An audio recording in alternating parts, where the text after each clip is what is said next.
இன்றைய தம்மபத பாடங்கள். விழித்தெழுக, கருத்தில்லாமல் இருக்க வேண்டாம், தர்ம ஒழுக்கத்தை கடைப்பிடி. தர்ம வழியில் நடப்பவனுக்கு இகத்திலும் சுகம், பரத்திலும் சுகம். இது முதற்பாடம். தர்ம ஒழுக்கத்தில் நடப்பாயாக, தீயொழுக்கத்தில் செல்ல வேண்டாம். தர்ம வழியில் நடப்பவனுக்கு இகத்திலும் சுகம், பரத்திலும் சுகம். இது இரண்டாவது பாடம்.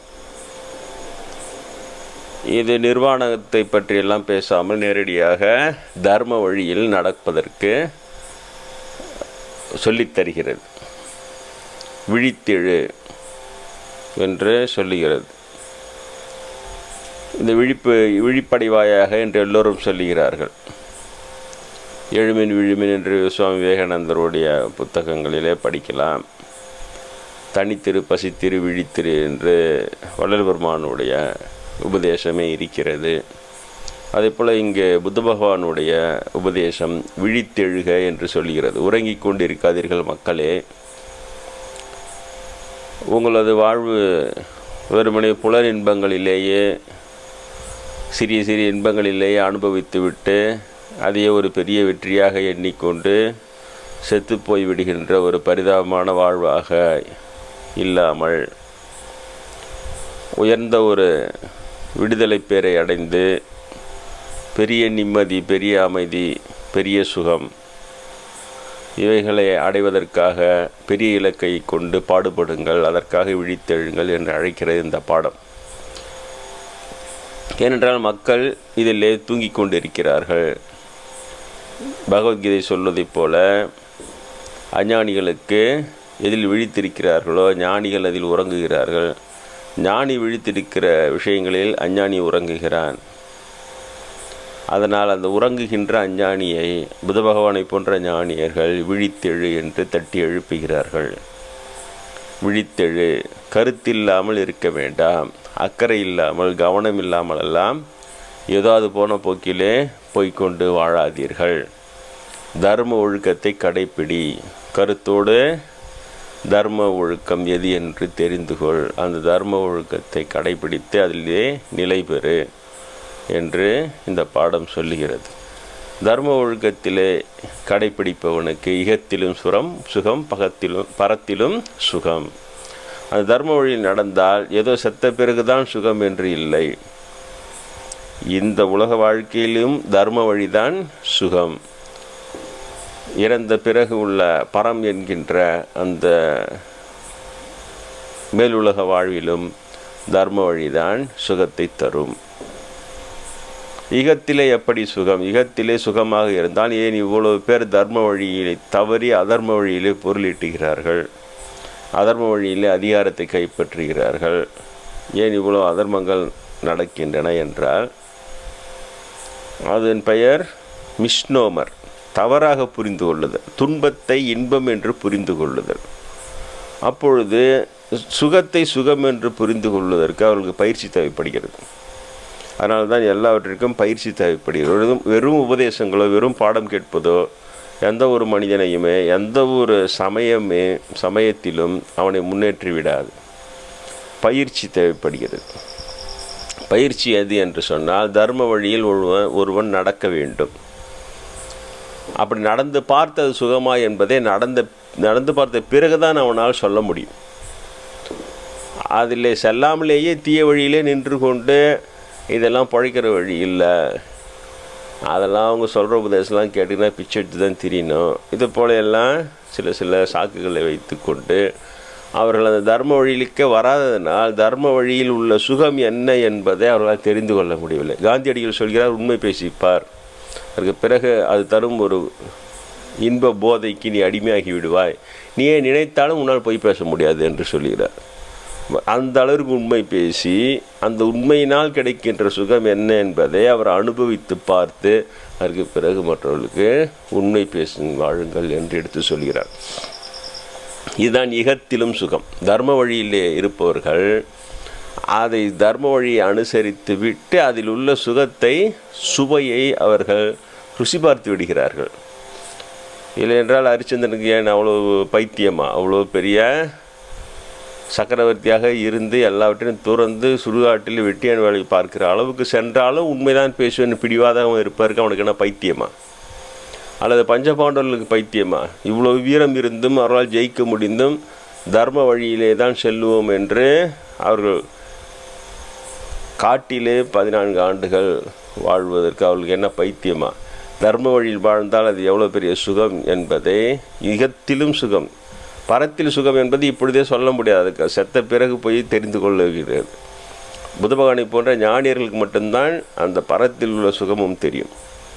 இவர்களுக்கு இகத்தில் சுகம் தெரிகிறது. தர்ம வழி என்பது தான் அவர்களுக்கு சுகம். அதனால்தான் அவர்கள் எவ்வளோ பெரிய இழப்பு, ராஜ்யத்தை எழுந்து காட்டிலே 14 ஆண்டுகள், ஒரு நாள் 2 நாள் அல்ல, 14 ஆண்டுகள் இளவரசர்கள் அரசர்களாக இருந்தவர்கள் திடீரென்று காட்டிலேயே 14 ஆண்டுகள் வாழ வேண்டும். இருந்தாலும் தர்மம் தவற மாட்டோம் என்று அதற்கு பின்னால் தான் போகிறார்கள். ஹரிச்சந்திரா ஒரு பொய் பேசிவிட்டு உனது ராஜ்யத்தெல்லாம் திரும்ப தந்துவிடும் இல்லை என்று அவன் உண்மை பேசி சுடுகாடு வெட்டியான் வேலை பரவாயில்லை என்று நிலை நிற்கிறான். இதெல்லாமே இது போல எண்ணற்ற பேருடைய அவருடைய தர்ம நெறி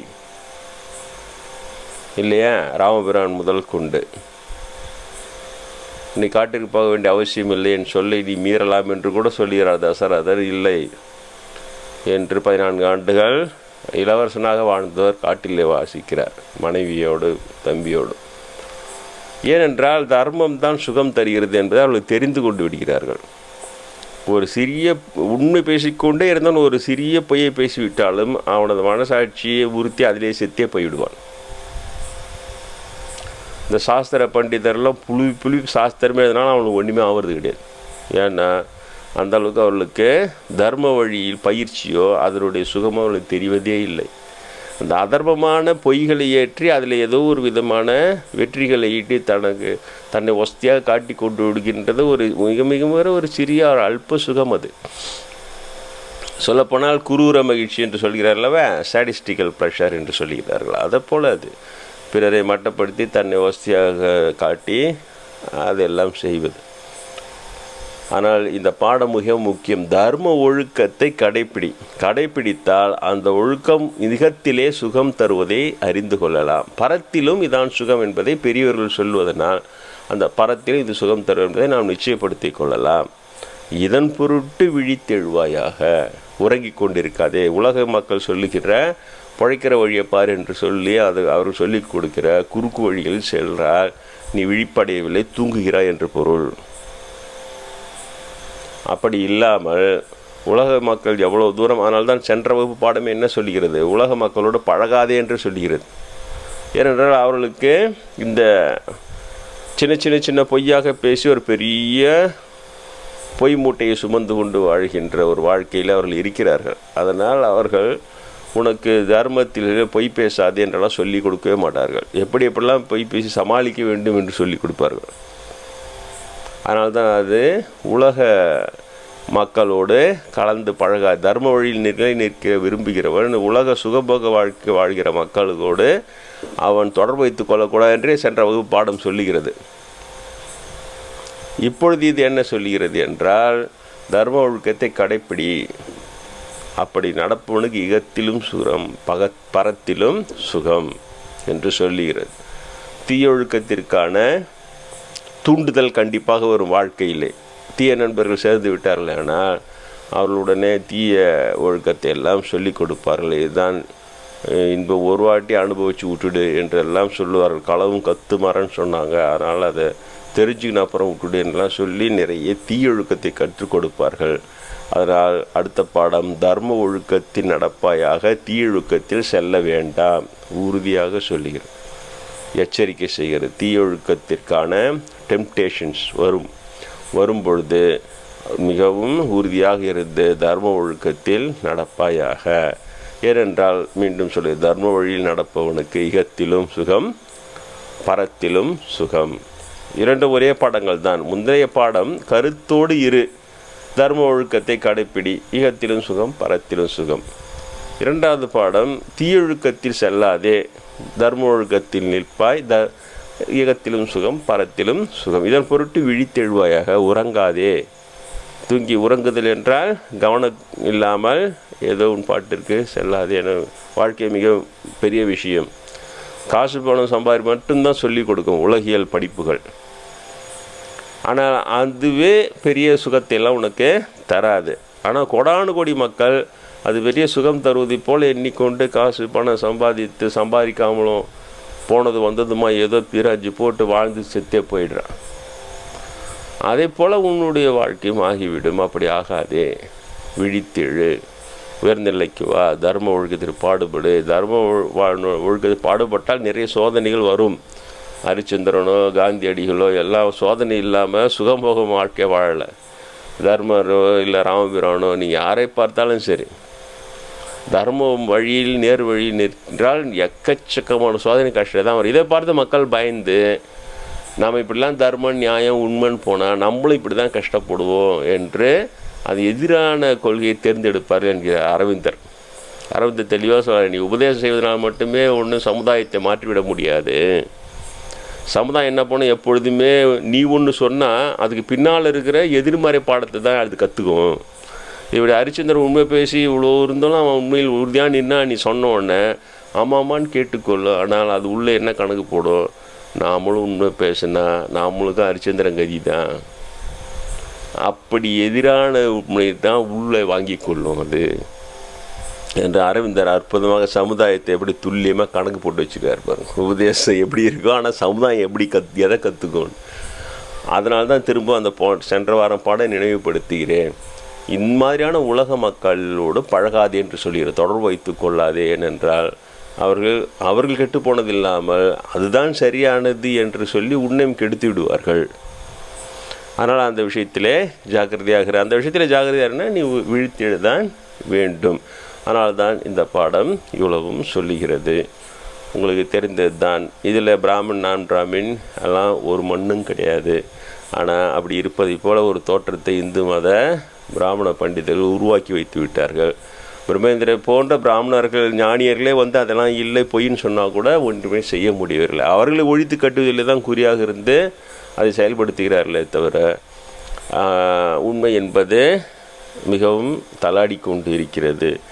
நீங்களாவது புரிந்து கொள்ளுங்கள். அப்படி ஒன்றுமே இல்லை. நான் பிராமண புத்த பகவான் தான் இவ்வளோ பெரிய நிலையை அடைந்து இன்றும் அடியேனை சந்தித்து இந்த உபதேசங்கள்லாம் செய்து அன்பு காட்டி வெல்வாய், கருணை காட்டி வெல்வாய், இரக்கம் காட்டி இது ஏதோ கற்பனையில் உட்காந்து புத்தர் வந்து உபதேசம் பண்ணுற மாதிரி நானே நினச்சி எழுதுனதுலாம் இல்லை.